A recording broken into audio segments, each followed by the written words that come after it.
This is 8 days after the earthquake. But this morning we had a 6.1 earthquake.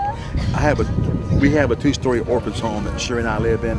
It shook the whole house like a 6.1, and I hear the ladies crying behind me.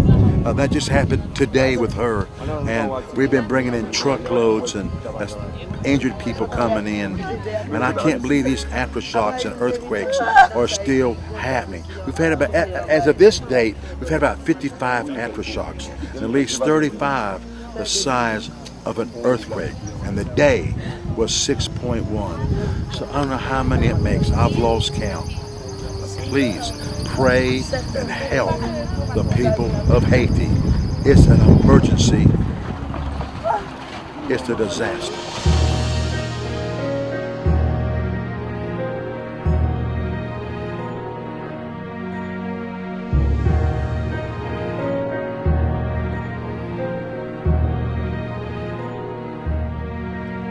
The destruction is everywhere.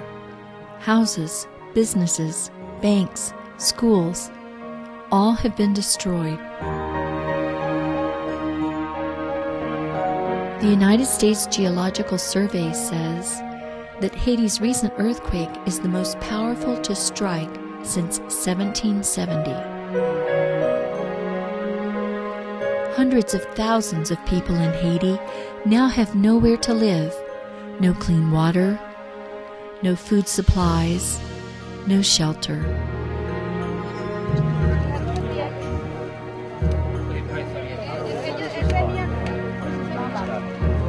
They just found him. Oh, they just found him by himself? We took the truck around the backside.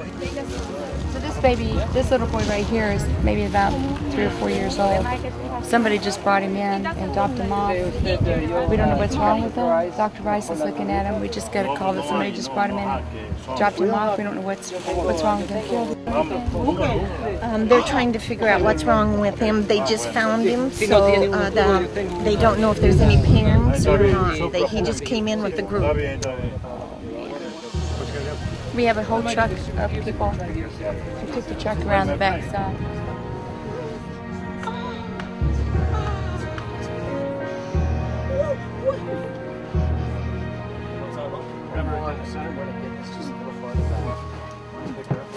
Wait a second, let me get him.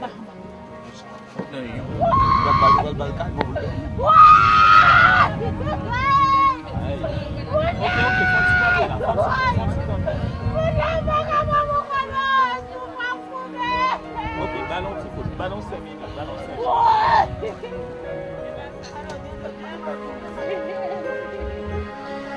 He's got tenderness. A number of places on his program.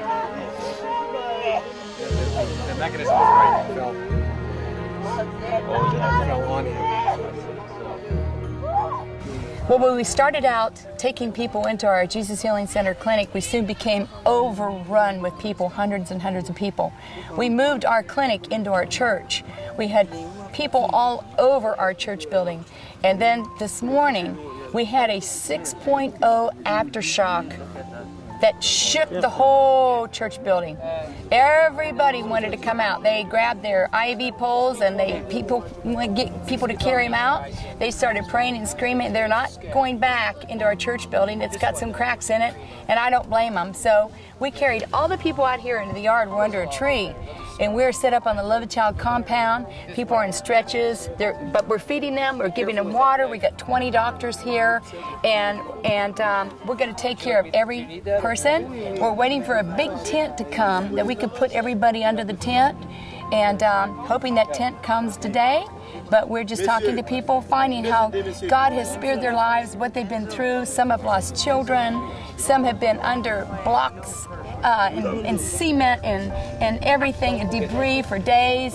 But you know what? You know, life's not fair, but God is still there. So we'll continue to talk to more people. Please pray for us here in Haiti. Thank you.